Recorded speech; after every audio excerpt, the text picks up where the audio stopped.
Welcome to St. Jude in 5-ish, a monthly podcast for St. Jude physicians and caregivers.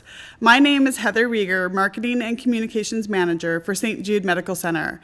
And in each episode, we'll offer stories that are useful, relevant, and hopefully a little inspiring. As the hospital continues its focus on improving quality while reducing costs, we're pleased to announce some good news. In August, St. Jude exceeded the budgeted performance. Woohoo! An important factor in that success is the ongoing work of our pharmacists, physicians, and caregivers to improve our stewardship of drug costs. St. Jude is engaged in an innovative effort to not only reduce the cost of medications, but to improve outcomes by changing what, when, and how those medications are used. With us today is Don Miller, Director of Pharmacy Services. And Don, first of all, congratulations on your department success. Thank you very much. You are so welcome. So before we get into the real line of questioning, tell me a little bit about, how long you've been at St. Jude, your family, your hobbies.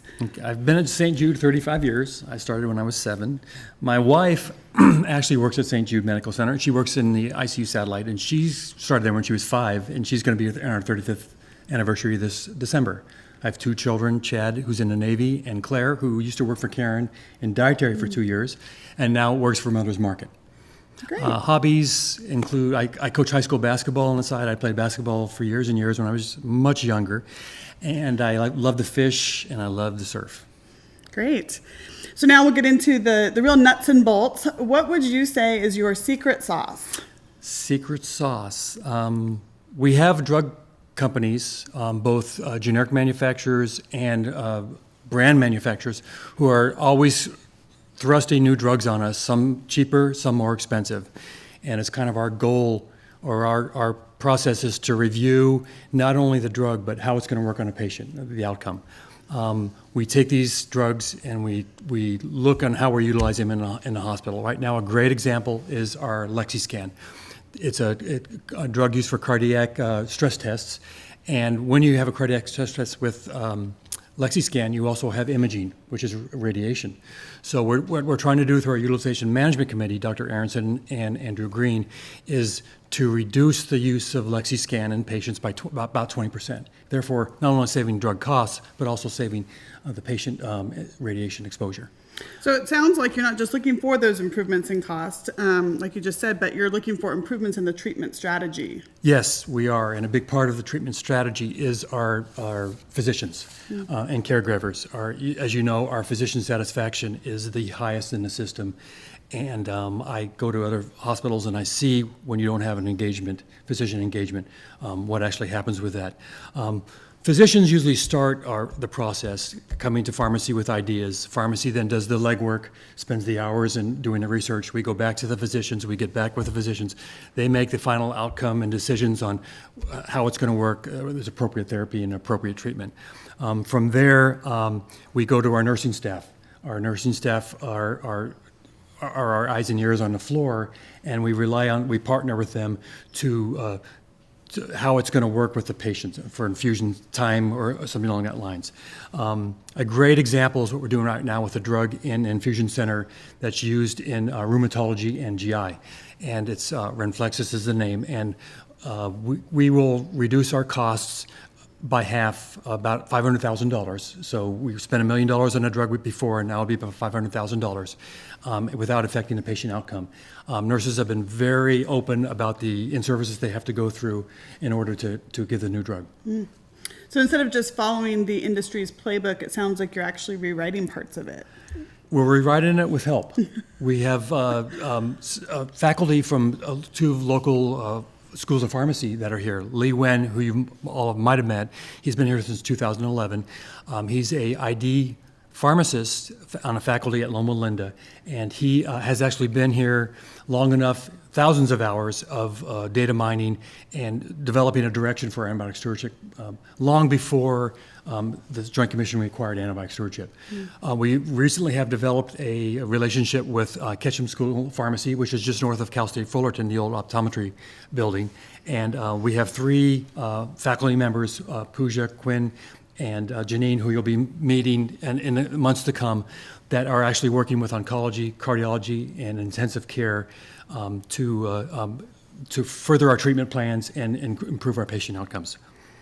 So all of these efforts are being supported or initiated by your pharmacy staff, and that is in addition to the 2,000 medications and consultations that they deliver daily? Yes, I have a great pharmacy staff. They make the department look fantastic. They roll up their sleeves when going gets tough. They roll up their sleeves and they dig right in.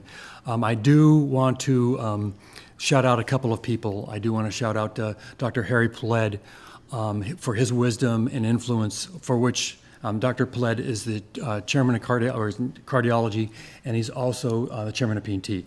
And with his wisdom, we could not be where we are today for the last 5 to 7 or however long years he's been here. It seems like 3 days, but it's what he's done for us has been fantastic. I also want to shout out our chief executive, because he started life as Brian Helleland. He started life as a pharmacy technician, so he knows where we're coming from and where we're going, and it's always nice when you have that. And then last but not least is I couldn't do what I do today without my clinical manager, Marty Breen.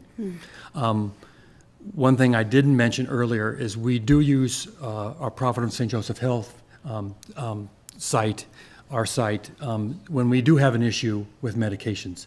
We do use their site because I have 50 directors of pharmacy there at my beck and call, as I'm one of theirs, when we have an issue. Because if we've had an issue, pretty much I would assume that one of the other hospitals have already had that issue. Mm-hmm. Now, last question.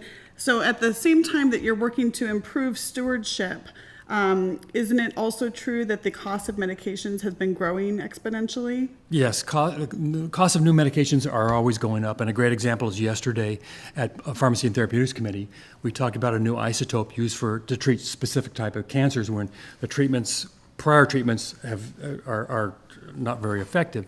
And the isotope costs $37,000 a dose, and it's a multi-dose, I think up to 6 doses per treatment for a patient. We need to balance that cost versus patient outcomes.